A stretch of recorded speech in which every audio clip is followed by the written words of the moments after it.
Президентът Доналд Тръмп спря преговорите с Иран, като отмени планираното пътуване на основните си пратеници Джаред Кушнер и Стив Уитков до Пакистан. Според информация на Bloomberg и изявление на Белия дом, американският лидер е отменил посещението с аргумента, че не желае представителите му да участват в безрезултатни разговори. Решението поставя под въпрос стабилността на текущото примирие. Същевременно, иранският външен министър Абас Аракчи проведе двучасова среща с пакистанския премиер Шехбаз Шариф и други официални лица, но напусна Исламабад преди пристигането на американската делегация.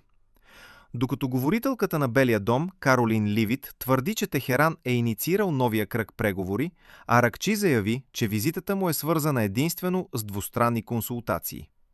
Напрежението остава високо на фона на американската морска блокада срещу Иран, докато конфликтът до момента е отнел живота на над 5000 души.